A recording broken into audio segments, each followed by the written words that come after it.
Jesus entered the synagogue. There was a man there who had a withered hand. They watched Jesus closely to see if he would cure him on the Sabbath, so that they might accuse him. He said to the man with the withered hand, "Come up here before us." Then he said to the Pharisees, "Is it lawful to do good on the Sabbath rather than to do evil? To save life rather than to destroy it?" But they remained silent, looking around at them with anger and grieved at their hardness of heart. Jesus said to the man, "Stretch out your hand." He stretched it out, and his hand was restored. The Pharisees went out and immediately took counsel with the Herodians against him to put him to death. My dear friends, the good news of our salvation. Praise to you, Lord Jesus Christ. Good evening po ulit sa inyong lahat. No? Good evening, Father. At good evening din po sa ating mga bisita at sa ating mga regular online mass goers. Palakpakan po natin ang ating mga bisita na nandirito ngayon. Hindi po natin maiiwasan na tayo magkakaroon ng problema sa buhay. Pero ang mga pagsubok sa buhay, iba-iba ng laki. Hindi po ba? Merong maliit, merong manageable, pero kadalasan hindi natin maiiwasan na meron talagang sobrang laki, sobrang tindi, at sobrang grabe. Ang tanong, pagdarating na ang mga malalaking pagsubok na ito, anong mabuting gawin? Tandaan niyo po ito. Always remember the story of David against Goliath. Halos tayo naman po lahat, maliit pa lang tayo. Isang kwento na yan na na-memorize natin at napakinggan.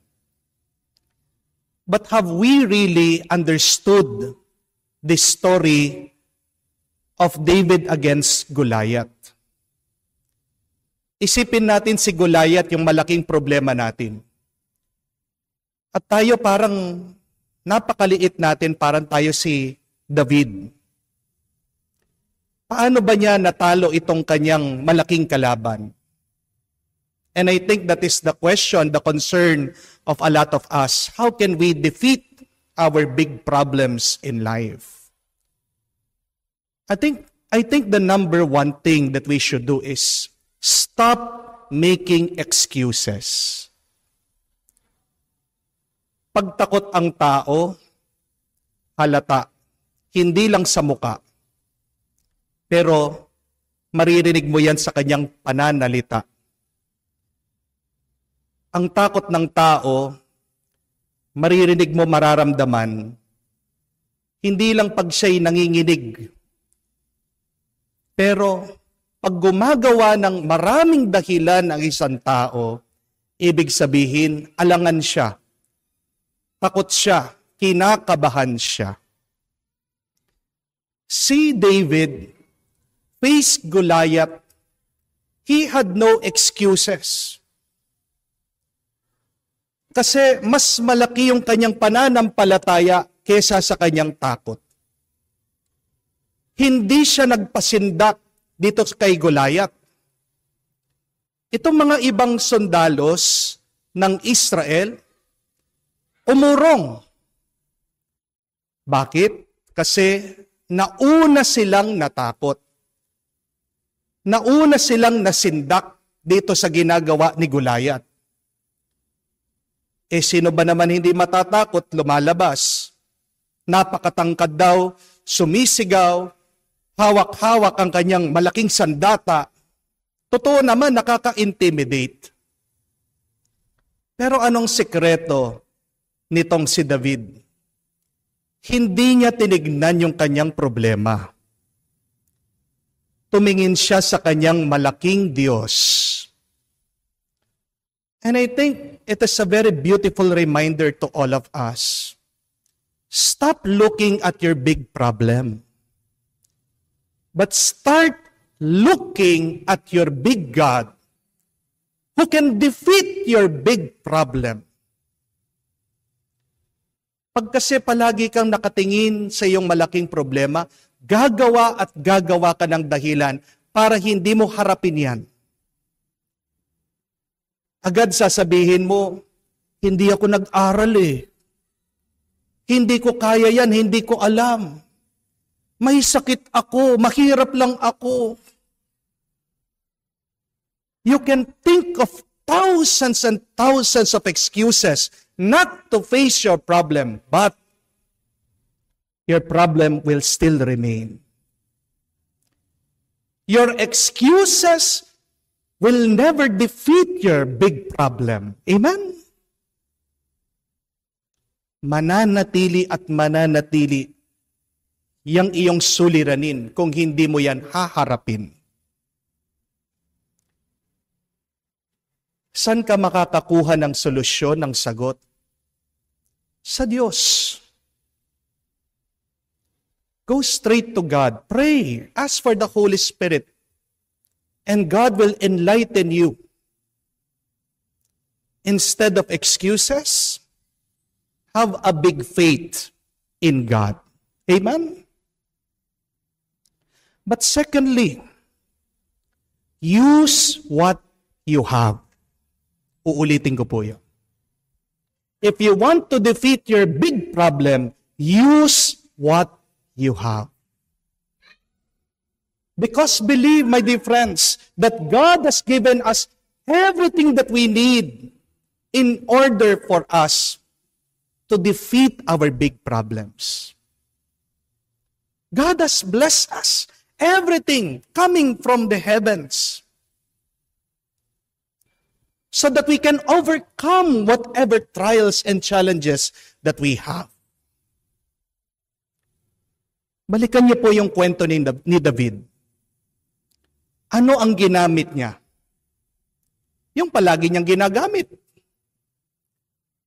Tirador, bato. Sanay siyang nakikipaglaban sa mga asong lobo, sa mga mababangis na hayop pag siya'y nag-aalaga ng kanyang mga tupa. He used what he has. Hindi siya naghanap ng espada kamukha ni Goliath. Hindi siya naghanap ng helmet. Kasi naniniwala siya na lahat ng kailangan niya para matalo ang higante, binigay na agad ng Diyos. So believe that. Everything that you need to answer your problems, God has already given you. Nasa harapan mo na. Huwag ka na naghahanap-hanap. Huwag ka nang paalis ng alis. Huwag ka nang patingin ng tingin sa kahit saan. Nandyan na. Ang napakarami kasi sa atin, ang unang-unang hinahanap pera. But my dear friends, money is only a byproduct of your success. Remember that. Money is never the answer, the solution to your problem. If you do your best, you will have money. If you do what you can, you will be successful. Amen? Tanungin mo ang iyong sarili. Ano ba yung pinagkaloob ng Diyos sa akin na pwede kong gamitin para ako ay umangat, umasenso sa aking buhay? Kung ang kaya mo lang mag-manicure, mag-pedicure, edi gawin mo. Kung alam mo lang gawin ay maglaba, edi maglaba ka. Kung marunong kang sumulat ng mga poesya, mag-drawing, bakit hindi mo gawin? Kala kasi natin, ang tagumpay ay makikita mo doon sa pag nandun ka sa bangko, nasa opisina, pag nakapasok ka doon sa silid na naka-aircon. Hindi po lahat ng mga namamasukan sa kumpanya ay matagumpay. At hindi naman ibig sabihin pag ikaw ay nakakuha ng diploma, naaangat ka na sa buhay. Amen? Believe in your ability. Maniwala ka sa kaya mong gawin. And if you just do your best every day, with passion, with enthusiasm, with joy, you will see that you can overcome whatever big problems and you will become very successful in life. Amen? Iba kasi yung may ginagawa ka dahil kaya mo, dun sa ginagawa mo, dun sa higit na makakaya mo. Iba yung ginagawa mo dahil kaya mo lang, dun sa ginagawa mong masaya ka at hinihigitan mo pa. So, believe. You must use what God has given you. That is the instrument of your success. Pangatlo at kahuli-hulihan. Believe that anything is possible. Habang nandyan yung iyong takot, you will be limited. Our fears limits us. But if you have the belief, anything will be possible for you. Tandaan po natin yan. At kung nahihirapan kang maniwala, normal lang po yan. Kahinaan natin tao yan na nagdududa.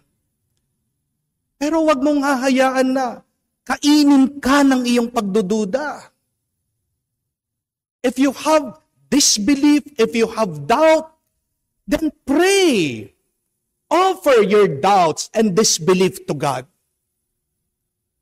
Pray that God increases your faith. Kasi hanggang nandyan ang iyong hindi paniniwala at pagdududa, hanggang diyan ka lang. Hindi mo makakamtan yung napakalaking grasya pagkatapos ng iyong problema. Remember, my dear friends, that nothing is impossible in life. Kung nga yung bata, kaya niyang matalo yung higante, ikaw pa kaya? Ano man yung kailangan mong gawin, ano man yung gusto mong gawin sa buhay, kaya mo din. Basta't maniwala ka. Ang dami na nga mga bagay na napaka-imposible pero nangyari ngayon sa ating panahon, hindi po ba? Sino bang makakaisip na tayo mga tao, darating ang araw ay makakalipad? Pero naimbento nating eroplano. Sino bang makakaisip na darating ang araw, tayo ay makakapunta sa buwan? Napaka-imposible pero posible. Dati, ang TB, kinakatakutan. Tuberculosis, yung sakit. Aba ngayon, meron ng gamot. Bakit hindi mo natatalo yung iyong malaking problema? Dahil sa iyong pag-iisip, dahil hindi ka naniniwala na kaya mo yang matalo. Agad kasi na meron tayong victim mindset. Agad kasi tinatanong natin, bakit ako? Hindi ko deserve ito. Mga kapatid, tayong lahat may problema. Hindi lang ikaw. Don't be selfish. Kala mo naman, ikaw ay kinamumuhian ng Diyos? Tayong lahat may pinagdadaanan na pagsubok. Hindi po ba? Just believe that anything is possible. Stop saying impossible. And replace that belief by saying, I'm possible. Mga kapatid, kung nanghihina tayo, always remember the words of St. Paul that says that I can do all things with Christ who strengthens me. Pansinin niyo po yung sinabi ni San Pablo, all things. Lahat. Hindi niya sinabing few things. Hindi niya sinabing some things. Sinabi niya all things. Ano yung malaking problema mo? Higanting utang? Higanting katigasan ng ulo ng iyong asawa? Napakalaki at napakalalang sakit? Napakalaking depresyon at lungkot? Wala yan. Maliit lang yan. Kung meron kang malaking pananampalataya, kung gagamitin mo lang ang pinagkaloob ng Diyos sa iyo, at kung maniniwala ka na walang imposible, na lahat ng bagay ay posible sa pamamagitan ng grasya ng Diyos. Amen. Tawanan mo ang iyong mga malalaking problema. Lalakas ka at matatalo mo sila. Yan ang ating hilingin at ipagdasal sa misang ito. At hilingin din natin ang tulong ng mga santo, lalong-lalo na si San Antonio. Sabihin natin, Panginoon, tulungan mo kami, kaawaan mo kami. Ipagdasal mo kami ngayon at magpakailanman. Amen. Please stand. To refuse to do good when we have the occasion to do it is to do evil. It is committing the sin of omission. Let us learn from Jesus who cured on the Sabbath to relieve the paralytic of his suffering. Let our prayer be saying, Lord, hear our prayer. Lord, hear our prayer. May we not become Christians who are neither hot nor cold. Rather, may we go out of our comfort zones to help our brothers and sisters. We pray. Lord, hear our prayer. May the Lord soften the hardness of the heart and turn it into heart of flesh that sympathizes and empathizes those who suffer. We pray. Lord, hear our prayer. May the sick, whose sickness makes their life a heavy burden, have recourse to Jesus and find light in their darkest moments and hope to soothe their distress. We pray. Lord, hear our prayer. Let us also include in our intention and thanksgiving of Rufina Canlasan family, Ormaza family, Elvira Galoso Lee and family, Romeo Rufina Yabot and family, Noel and Susan Sunga and family, Luz Nucum and family, Floring Pineda and family, Anita Rebecca Fajardo and family, Jane Bizares, Team Blessed for the birthday blessing of Casey Macapagal, Elmer Barredo, for the quick recovery and healing of Roveline Marine and Alex Nabong. Let us pray to the Lord. Lord, hear our prayer. Let us also include in our intention the intentions and petitions being sent to our different social media outlets in Facebook, in YouTube. We pray for the sick, for the depressed, for those who are far from their families. And let us open to the Lord our personal intentions.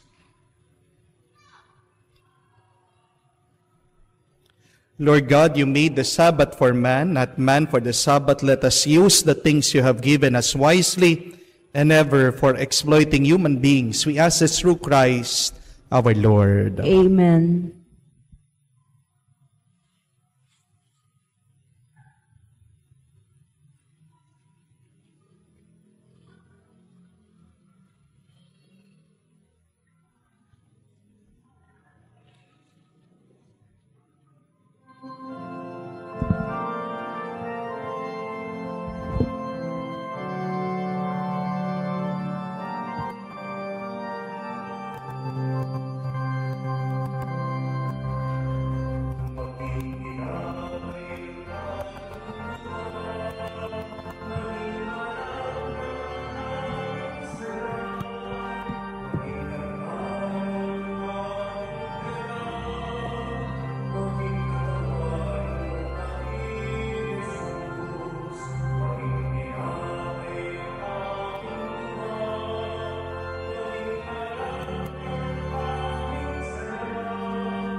Pray now, my dear friends, that my sacrifice and yours may be acceptable to God, the Almighty Father. May the Lord accept the sacrifice at your hands for the praise and glory of his name, for our good and the good of all his holy church.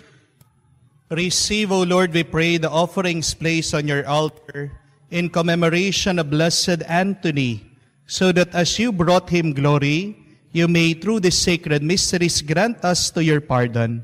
We ask this through Christ our Lord. Amen. The Lord be with you. And with your spirit, Lift up your hearts. we lift them up to the Lord. Let us give thanks to the Lord our God. It is right and just, It is truly right and just, our duty and our salvation, always and everywhere to give you thanks, Lord, Holy Father, Almighty and eternal God. For you are praised in the company of your saints, and in your crowning merits you crown your own gifts. By their way of life, you offer us an example. By communion with them, you give us companionship. By their intercession, sure support.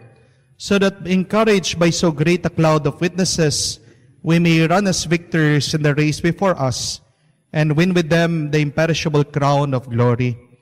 We ask this through Christ our Lord, and so, with the angels and archangels, with the great multitudes of saints, we sing the hymn of your praise, as without end we now acclaim.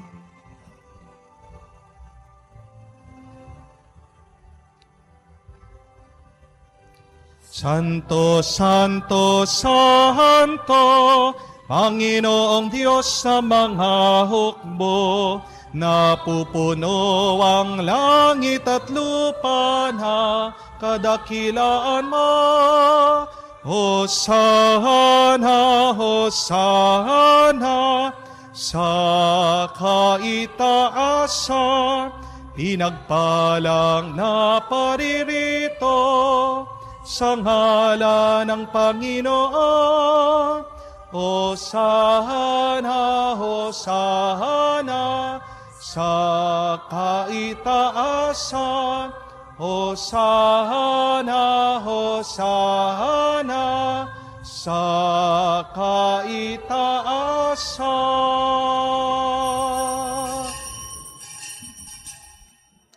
You are indeed holy, O Lord, the fount of all holiness. Make holy, therefore, these gifts, we pray, by sending down your Spirit upon them like the dewfall, so that they may become for us the body and blood of our Lord Jesus Christ. At the time when he was betrayed and entered willingly into his passion, he took bread and giving thanks, broke it, gave it to his disciples, saying, "Take this, all of you, and eat of it. For this is my body which will be given up for you."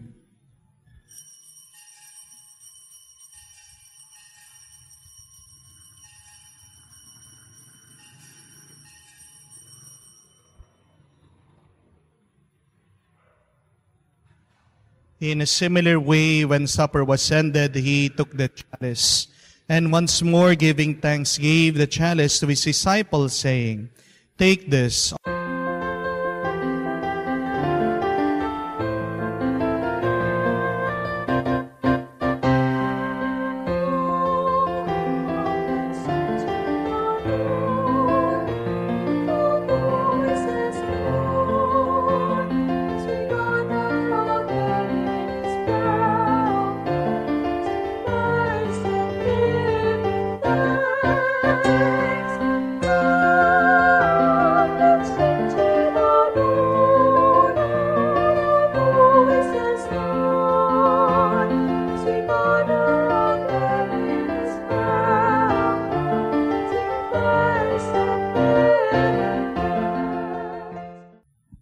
Sa ngalan ng Ama, ng Anak, at ng Espiritu Santo. Amen. Sumainyo ang Panginoon. At sumainyo rin.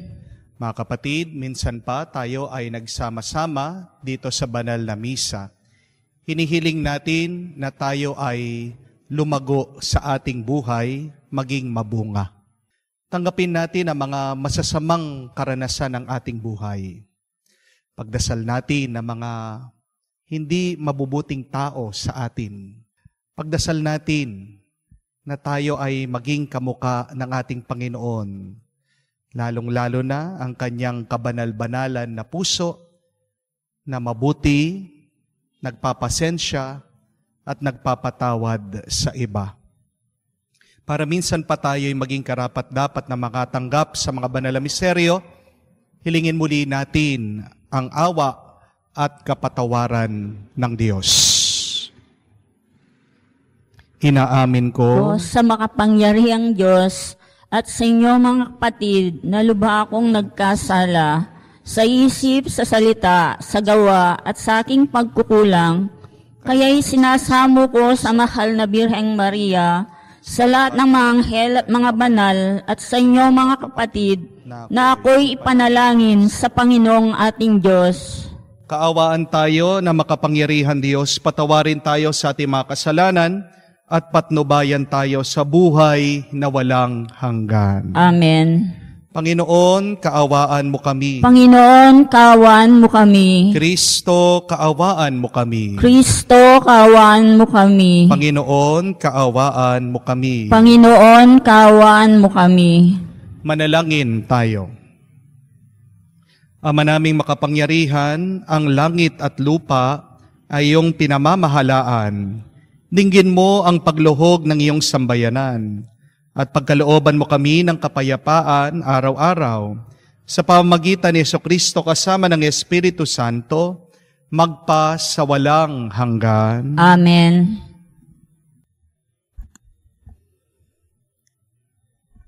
Pagbasa mula sa unang aklat ni Samuel.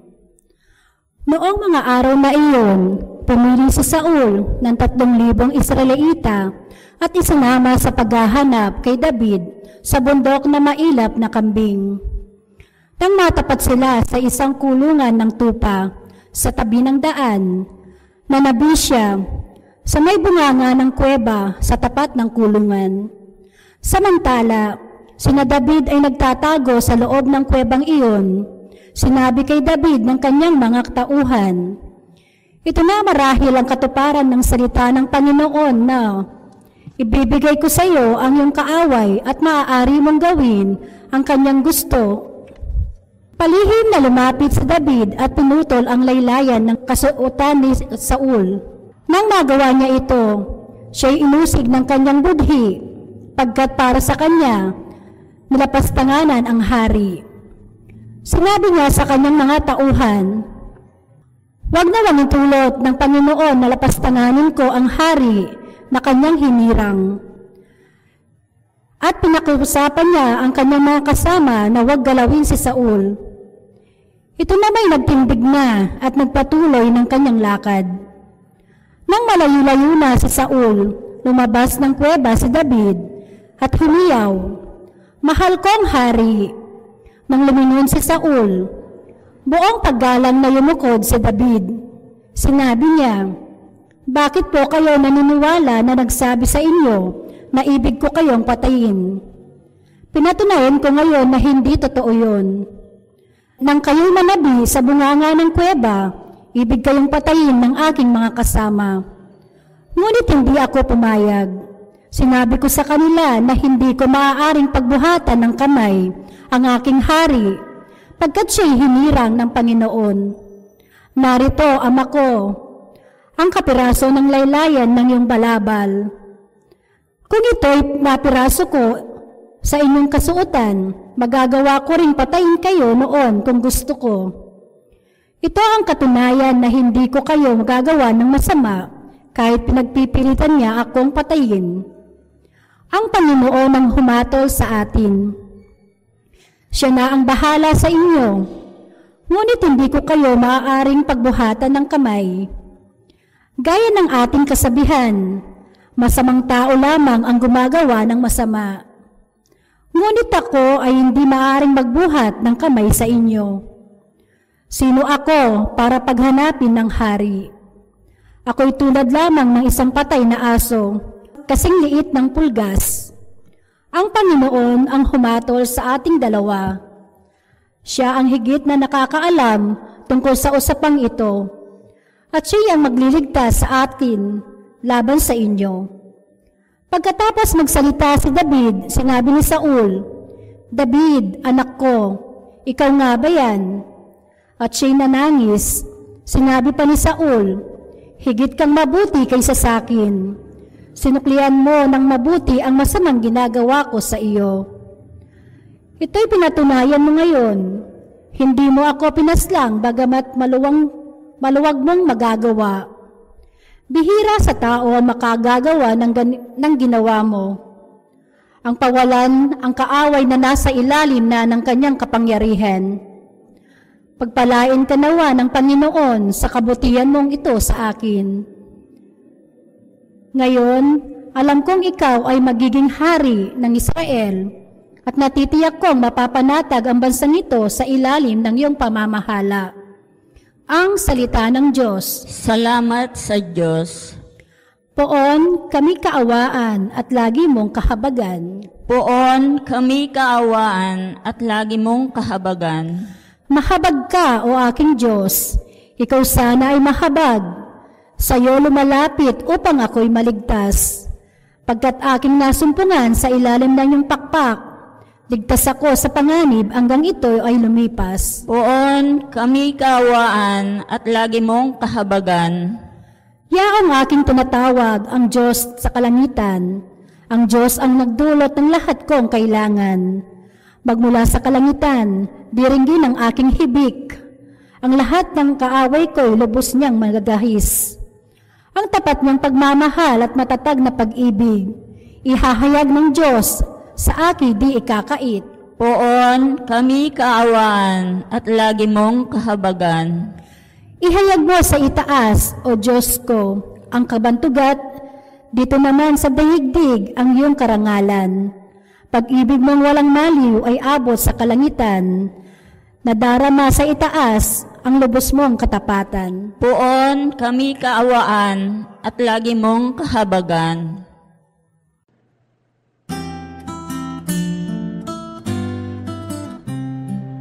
Alleluia, alleluia, alleluia, alleluia, alleluia, alleluia, alleluia, alleluia, alleluia, alleluia, alleluia. Pinagkasundo ni Kristo ang Diyos at mga tao, kaya't napatawad tayo. Alleluia, alleluia. Sumainyo ang Panginoon. At sumainyo rin. Ang mabuting balita ng Panginoon ayon kay San Marcos. Papuri sa iyo, Panginoon. Nung panahong iyon, umahon si Jesus kaburulan. Kasama ang kanyang mga pinili. Humirang siya ng 12 na tinatawag niya mga apostol upang maging kasakasama niya. Suging mangaral at bigyan ng kapangyarihang magpalayas ng mga demonyo. Ito ang 12 hinirang niya. Si Simon na tinagurian niya ng Pedro, si Santiago at si Juan na mga anak ni Zebedeo. Sila'y tinagurian naman niyang Boanerges, na ibig sabihin mapupusok. Sina Andres, Felipe, Bartolome, Mateo at Tomas. Santiago na anak ni Alfeo, at Tadeo, si Simon na makabayan, at si Judas Iscariote na siyang nagkanulo sa kaniya. Mga kapatid, ang mabuting balita ng Panginoon. Pinupuri ka namin, Panginoong Jesucristo. Magandang araw po muli sa inyong lahat. Tanong lang po, ilan po ang mga apostol ng ating Panginoon? Di ba 12 sila? Ngayon, ang tanong naman po, ilan sa 12 apostol ng ating Panginoon ang nagkanulo sa Kanya? Ilan dito sa mga pinili ng ating Panginoon ang nagtaksil kay Jesus? Di ba? Iisa lang. At ano po ang pangalan ng nagtaksil sa Kanya? Judas. Tingnan niyo po yon. Ilan po ang mabuti sa apostol ng ating Panginoon? 11. Ang tanong naman, ilan ang naging masama sa kanila? Ilan ang pinagbili siya? Iisa lang. Napakagandang aral po nun. Kung tayo man ay nakakaranas ng masama sa ating buhay, isipin niyo po, iisa lang yan. Isipin niyo po, maliit lang yan. Isipin niyo po na sandali lang yan. Hindi magtatagal yan. Ang tanong, alam ba ni Jesus na pagtataksilan siya ni Judas? Opo. Pero tingnan niyo po ang ginawa ng ating Panginoon. Kahit na alam niya na darating ang araw, itong isang apostol niya, hindi magiging totoo at tapat sa kanya. Sinugo pa rin niya, pinagkatiwalaan pa rin niya, kinaibigan niya, minahal pa rin niya. At yan po ang ibig sabihin ng kabanalan, mga kapatid, na nagpapatuloy ka sa mabuti mong gawa kahit na alam mo may nangyayaring masama. Ang kabanalan ay yung nagiging masaya ka pa rin kahit na may lungkot. Ang kabanalan ay ang pagiging tapat kahit na alam mo may magtataksil sa iyo. Mga kapatid, hindi natin maaalis sa ating buhay na magkakaroon tayo ng mga kabiguan. Hindi natin maaalis sa ating buhay na makakaranas tayo ng masama. Meron at meron darating sa ating buhay, makakasalamuhan natin na hindi pala magiging tapat sa atin, na maninira sa atin, na magiging masama sa atin, na hindi magiging mabuti sa atin. Pero kapatid, huwag mong hahayaan itong bagay na hindi mabuti, na sirain niya ang iyong kabuuang tuwa, na sirain niya ang iyong buhay. Huwag mong hahayaan na mahawa ang ibang mabuting parte ng iyong buhay dahil lang sa isang hindi maganda na karanasan. May tawag po ang mga psychologists dito Ang pangalan po nito ay the domino mindset. Hindi ko po alam kung nakakita na kayo ng domino. Minsan ginagamit nila yung domino para gumawa ng structure, ng kastilyo. Ini-stack yung mga parte sa bawat isa. Isipin niyo po, minsan daw, ang tao, iniisip niya, ganun yung buhay niya. Lahat ng ating mga ginagawa sa ating buhay ay isang maliit na parte ng domino. Ini-stack mo yan sa bawat isa, ikaw ay gumagawa ng isang struktura para tumaas, para gumanda. Meron ka mga mabubuting ginagawa, nagtatrabaho ka, minamahal mo ang iyong pamilya, iniingatan mo sila, tapat ka sa iyong asawa, nagsaserve ka sa simbahan, pero minsan di natin maiiwasan na tayo magkakamali. At isang pagkakamali lang sa iyong ginagawa, ano pong mangyayari doon sa ginagawa mong domino na istruktura? Ito po ibabagsak, di po ba? Pero alam niyo po, hindi daw po ganyan ang buhay. Kala mo lang ganyan ang buhay. Pero wag mong iisipin na ganyan ang buhay. Kaya nga minsan, tayo ay nalulungkot, nawawala minsan sa buhay dahil iniisip natin yung isang maliit na pagkakamali ay apektado lahat ang ating buhay. Mga kapatid, huwag mong hayaan ang isang maliit na pagkakamali ay maapekto ang mabuti mong ginagawa. Do not allow one small mistake to ruin your whole life. Huwag mong pasakop ang masama sa ginagawa mo ng mabuti. Halimbawa, kung meron man ayaw sa iyo, kung meron man naninira sa iyo, sa trabaho mo, sa barangay nyo, sa simbahan, isipin niyo po, isang tao lang yan. Meron pang maraming tao na nagmamahal sa iyo, na totoo sa iyo. Kung ayaw ka niya, di lumayo ka. Kung sinisiraan ka, wag mong pagpilitan ang iyong sarili diyan sa taong yan. Ganyan tayo Dahil lang merong isang tao na naninira sa atin, binabaliwala na natin yung mga ibang nagmamahal sa atin. Tandaan mo, isang tao lang yan. Kung man meron po tayong problema, halimbawa, kung ikaw man ay bumagsak sa iyong pag-aaral, o kaya naman hindi ka pumasa sa iyong ina-applyan na visa, tandaan niyo po, isang karanasan lang yan. Sa susunod, mag-aral ka na mabuti, papasa ka. Hindi mo alam, hindi pa talaga panahon sa iyo para ikaw ay mag-abroad. Isipin mo, may ibang plano pa ang Diyos sa iyo. Huwag kang magpapa-apekto diyan sa isa at maliit na pagsubok, diyan sa isang maliit na pagkakamali at kabiguan ng iyong buhay. Amen? Kung man dumating yung naniningil sa iyo, pinagmumura ka dahil hindi ka makabayad, wag mo naman sisirain yung tulog mo dahil dyan. Matulog ka na mahimbing. Kesa dun sa nahihilo ka, wala ka nang pera, baka magkasakit ka pa. lalo pang dumoble ang iyong problema. Hindi po ba? Huwag mong hayaan yung iyong utang para hindi ka mag-enjoy sa iyong buhay. Amen? Kung pagkatapos kang pagalitan ng iyong boss, ng iyong amo, doon sa day off mo, mag-relax ka, mag-enjoy ka, lumabas ka, kumain ka kasama ng mga kaibigan mo. Alisin mo muna sa isip mo yung iyong boss o amo. Alam ko po, masakit kung malalaman mong iyong minamahal, may cancer, malignant, itong tumor. Makikita mo, malaking dagok o epekto sa pamilya. Minsan, ayaw nang lumabas nung may sakit sa kanyang silid. Makikita mo yung mga ibang kapamilya palagi na lang umiiyak. Mga kapatid, kung habang may buhay, meron pang pag-asa. Kung habang humihinga pa, make the most out of it. May cancer na nga yung tao, may sakit. Lalo pang manghihina yan kung palagi kayong nakikita na kayo'y nagmumukmok, nakasimangot. Wala ka na magagawa kung nandiyan na yung sakit na yan dyan. Di po ba? Pero wag nyo naman sisirain yung inyong buhay, yung inyong tuwa. Gawin nyo ang lahat.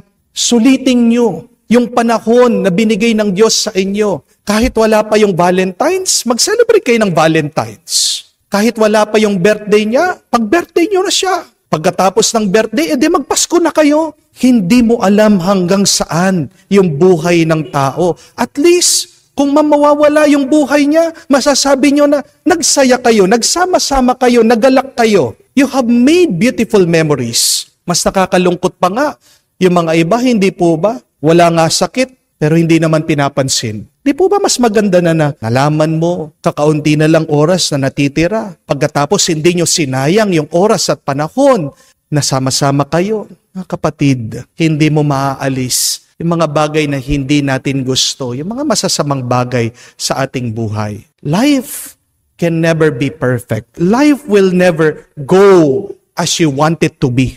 Life will never go as you planned it to be. Pero tandaan po natin mga kapatid, that we should not let these bad experiences ruin our whole day. Do not allow one mistake to destroy your whole life. Do not allow one bad person to dictate the direction of your life. Magkakaroon at magkakaroon na mga hindi magagandang karanasan sa ating buhay. Pero tandaan mo, kamukha ni Judas, iisa lang yan. Kakaunti lang yan at sandali lang yan. Binigyan pa rin tayo ng kapangyarihan ng Diyos kung saan pwede natin piliin na maging masaya. Piliin mo pa rin tignan at bigyan ng oras at ng pansin ang mga ibang mabubuting nangyayari sa iyong buhay. Tandaan mo, isang maliit lang na parte ng iyong buhay ang problema. Pero mas marami pang blessing, mas marami pang grasya ang nangyayari sa buhay mo at pinagkakalob ng Diyos sa iyo. Huwag ka nang magpa-apekto sa mga masasama na dumadating sa buhay mo. Purihin mo ang Diyos at pasalamatan sa mas marami pang biyaya na nandiriyan sa iyong buhay. Sabihin natin, Panginoon, salamat po sa iyong blessing at tulungan mo ko na huwag magpa-apekto sa mga kakaunti na masama na nangyayari sa aking buhay. Hindi sila ang magbibigay ng direksyon sa aking buhay, kundi ikaw lamang. Sundan natin palagi ang Diyos dahil kung nasaan siya, nandiyan ang buhay, nandiyan ang tuwa, nandiyan ang kapayapaan. Mga kapatid, bilang banal na bayan tinatawag ng Diyos sa iba't ibang pamamaraan upang ipalaganap ang mabuting balita ng kanyang paghahari. Iluhog natin ang ating mga pangangailangan sa Ama na nag-aaruga sa atin. Ating sabihin, Panginoon, dinggin mo kami. Panginoon, dinggin mo kami.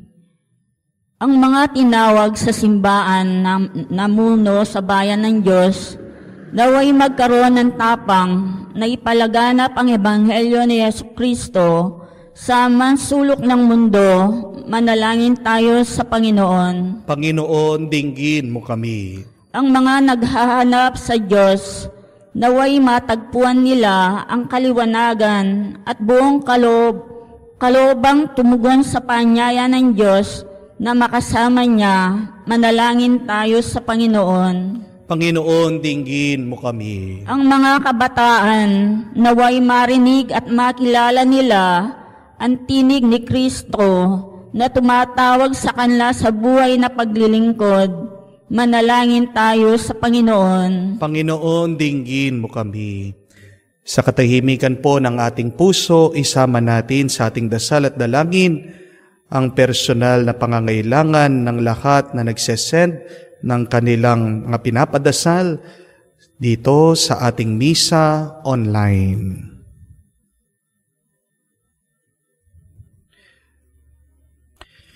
Diyos Ama sa langit, tinatawag mo kami mula sa ordinaryong pagkakataon sa aming buhay. Hayaan mo na bigyan kami ng iyong espiritu ng lakas na bigkasin. Panginoon, narito ako upang sundin ang kalooban mo. Hinihiling namin ito sa pamagitan ni Kristo, aming Panginoon. Amen.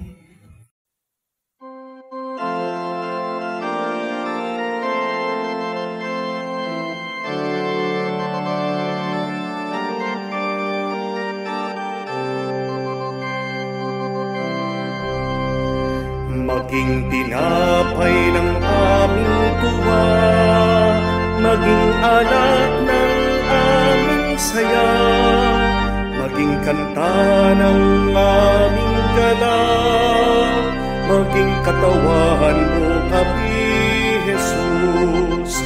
Maging tinapay ng aming tuwa, maging alak ng aming saya, maging kanta ng aming galang, maging katawan mo kami, Jesus. Manalangin kayo mga kapatid para ang ating mga paghahain ay kalugdan ng Diyos amang makapangyarihan. Tanggapin nawa ng Panginoon itong paghahain sa iyong mga kamay, sa kapurihan niya at karangalan, sa ating kapakinabangan at sa buong sambayanan niyang banal. Ama naming lumikha, ipagkaloob mong marapat na ganapin ang banal na paghahain, sapagkat tuwing pinagdiriwang ang alaala ng anak mo nag-aalay, ang pagliligtas niya sa tanan ay nangyayari upang aming pakinabangan. Sa pamamagitan niya kasama ng Espiritu Santo, magpasawalang hanggan. Amen. Sumainyo ang Panginoon. At sumainyo rin. Itaas sa Diyos sa inyong mga puso at diwa. Itinaas na namin sa Panginoon. Pasalamatan natin ang Panginoong ating Diyos. Marapat na siya ay pasalamatan. Ama naming makapangyarihan, tunay nga marapat na ikaw ang aming pasalamatan sa pamamagitan ni Jesucristo na aming Panginoon. Lubhang nabagbag ang kanyang loob sa pagkakamali ng tao at sansinukob. Kaya minabuti niya siya'y ipanganak ng birhen bukod mong pinagpala sa babaing lahat. Sa labi ng imbing kamatayan kami ay inagaw ng namatay mong anak. Sa pagkabuhay niya kami kanyang binuhay upang kaugnay namin sa iyo wag magwakas. Kaya kaysa namang anghel nagsisiawit ng papuri sa iyo, walang humpay sa kalangitan, kami nagbubunyi sa iyong kadakilaan. Santo, Santo, Santo, Panginoong Diyos na mga hukbo, napupuno ang langit at lupa na kadakilaan mo. Hosana, Hosana, sa kaitaasan, pinagpala na paririto sa ngalan ng Panginoon. Hosana, Hosana, sa kaitaasan, Hosana, Hosana, sa kaitaasan.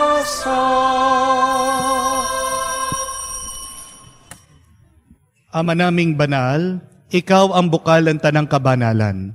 Kaya't sa pamamagitan ng iyong Espiritu, gawin mong banal ang mga kaloob na ito, upang para sa amin maging katawan at dugo ng aming Panginoong Hesukristo. Bago niya pinagtiis ang kusang loob na maging handog, hinawakan niyang tinapay, pinasalamatan kanya, pinaghati-hati niya iyon, inabot sa kanya malagad at sinabi, tanggapin ninyong lahat ito at kanin. Itong aking katawan ay hahandog para sa inyo.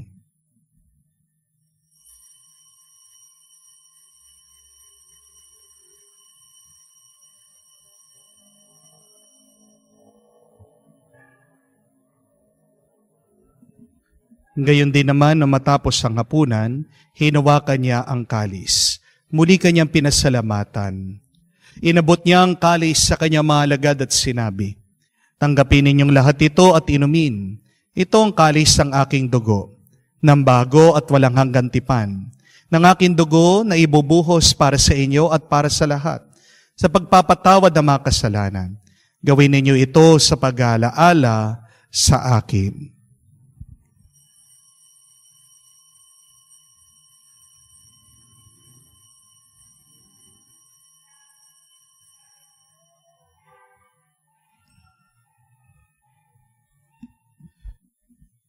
Ang misteryo ng pananampalataya.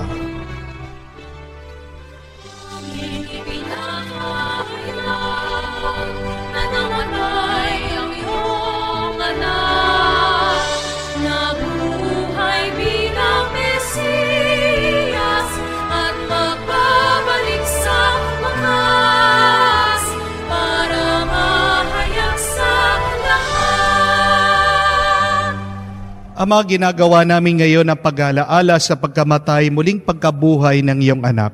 Kaya tiniyalay namin sa iyong tinapay nagbibigay buhay at ang kalis na nagkakaloob ng kaligtasan. Kami nagpapasalamat dahil kami iyong minarapat na tumayo sa harap mo para maglingkod sa iyo. Sinasamo namin kami magsalo-salo sa katawan at dugo ni Kristo ay mabuklod sa pagkakaisa sa pamamagitan ng Espiritu Santo. Lingapin mo ang iyong simbahan laganap sa buong daigdig. Puspusin mo kami sa pag-ibig. Kaysa ni Francesco, ang aming Papa, Florentino, aming Arsobispo, at ng Tanang Kaparian. Alalahanin mo rin ang aming mga kapatid na nahimlay may pag-asang muling mabubuhay. Gayon din lahat ng mga pumanaw.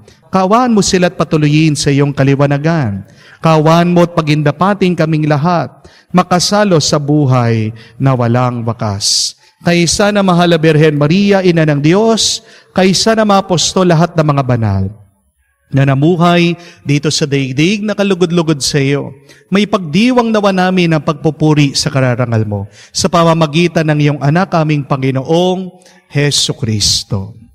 Sa pamamagitan ni Kristo, kasama niya at sa Kanya, ang lahat ng parangal at papuri ay sa iyo, Diyos Ama, makapangyarihan, kasama ng Espiritu Santo, magpasawalang hanggan.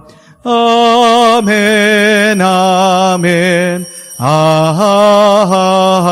amen. Sa nakakagaling na utos at turo ni Jesus, sama-sama tayo ngayong manalangin at magdasal.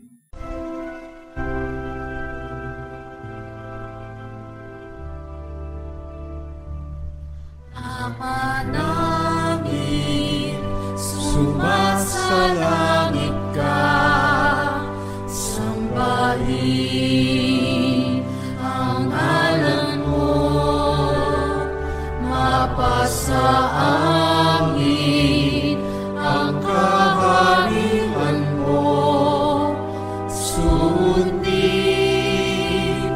ang loob mo dito sa lupa, para lang sa langit. Bigyan mo kami ngayon ng aming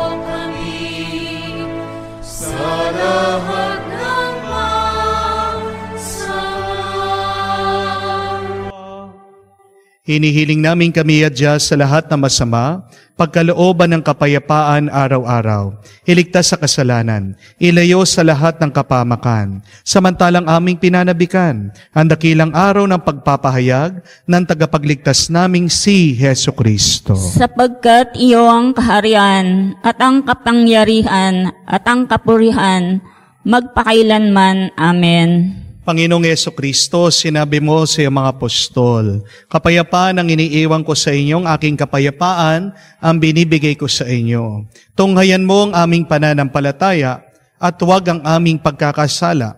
Pagkalooban mo kami ng kapayapaan at pagkakaisa ayon sa iyong kalooban. Kasama ng Espiritu Santo, magpasawalang hanggan. Amen. Kapayapaan ng Panginoon ay laging sumainyo. At sumainyo rin. Magbigayan po tayo ng kapayapaan sa bawat isa. Peace with you po. Kapayapaan po sa inyong lahat.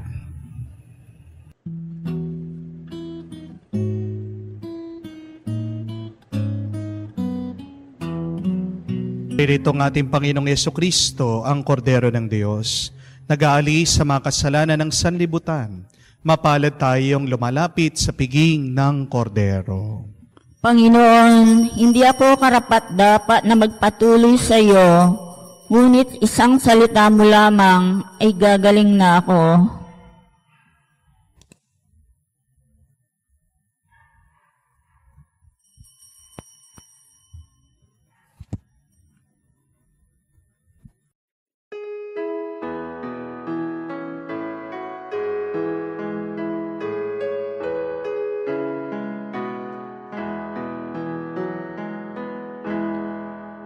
Tinanggap ko ang buhay na Diyos, puso ko ay nakala. Tinanggap ko buhay na Diyos, puso ko ay natuwa. Tinapay siya ng buhay, hinati at binigay para mangbigay buhay. Huwag mangamba kailanman. Tinanggap ko buhay na Diyos, puso ko ay nagalak. Tinanggap ko buhay na Diyos, puso ko ay natuwa.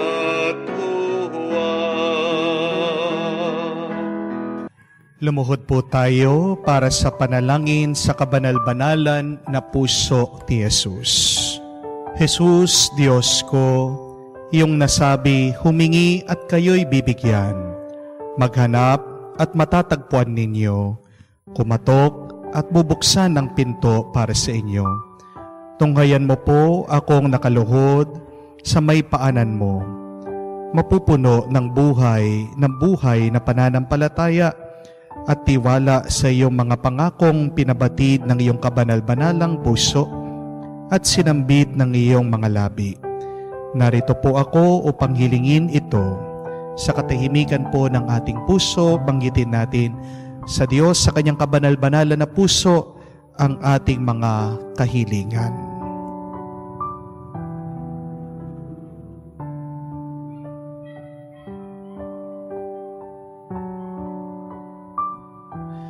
Kanino pa ako tutungo kung hindi sa iyo na ang puso ay pinagmumulan ng lahat ng grasya at kabutihan? Saan pa ako maghahanap kung hindi sa baul na naglalaman ng kayamanan ng iyong habag? Saan pa po ako kakatok kung hindi sa pinto kung saan binibigay ng Diyos ang sarili niya sa amin at kung saan kami makakapunta sa Diyos? Sa iyo po ako dumudulog, puso ni Jesus. Sa iyo po ako nakakatagpo ng aliyo kapag nahihirapan, pagtatanggol kapag inuusig, lakas kapag nabibigatan sa pagsubok, at liwanag sa dilim at pagdududa. Minamahal kong Jesus, maigting po ako naniniwala na kaya mong ipagkaloob ang biyaya na aking hinihiling, kailanganin man ito ng isang himala. Naisin mo lamang ito at matutupad na ang aking panalangin. Inaamin ko'y ako'y hindi karapat-dapat sa iyong mga biyaya, ngunit hindi ito dahilan para panghinaan ako ng loob. Ikaw ay Diyos ng habag at hindi mo tatanggihan ang isang pusong nagsisisi. Tingnan mo nawa po ako ng may habag at mababatid ng iyong puso sa aking mga kasiraan at kahinaan, ang dahilan upang ipagkaloob ang aking panalangin. O banal na puso, anuman ang iyong pasya sa aking hiling, hindi po ako titigil na sambahin, ibigin, purihin at pagsilbihan ka. Jesus ko, ikalugod mo nawang tanggapin ang pagsasagawa ko ng ganap na pagsang-ayon sa mga atas ng iyong kaibig-ibig na puso, na ang aking tunay na hinahangad na matupad kasama ng iyong sannilikha magpakailanman. Kabanal-banalang puso ni Jesus, alam kong may iisang bagay na hindi mo kayang gawin, ang mawala ng habag sa mga naghihirap o nababalisa. Tingnan mo po ako, nagmamakaawa po ako, minamahal kong Jesus. Ipagkaloob mo ang grasyang aking hinihiling sa iyo sa pamamagitan ng kalinis-sinisang puso na iyong magdalamhating ina. Ipinagkatiwala mo po ako sa Kanya bilang Kanyang anak, at ang Kanyang mga panalangin ay napakamakapangyarihan sa iyo. Amen.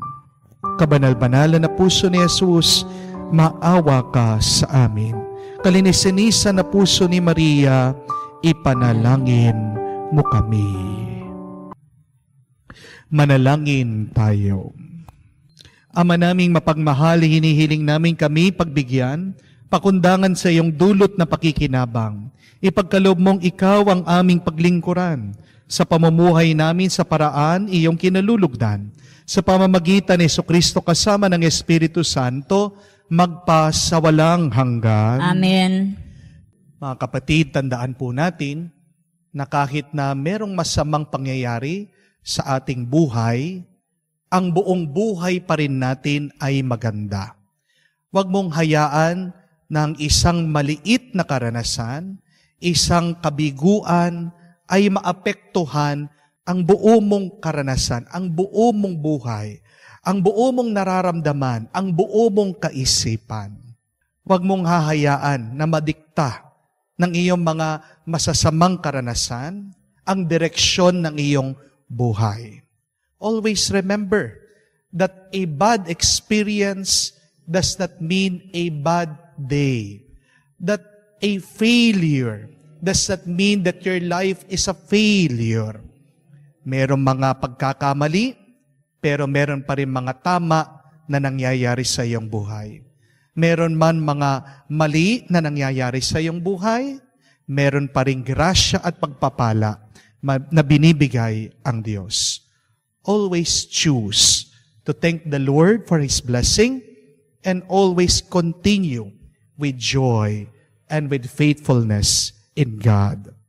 Sumainyo ang Panginoon. At sumainyo rin. At kayo ay pagpalain ng Diyos sa makapangyarihan sa ngalan ng Ama, ng Anak, ng Espiritu Santo. Amen. Ang ating misa ay natapos na. Humayo kayo sa kapayapaan ni Kristo. Salamat sa Diyos.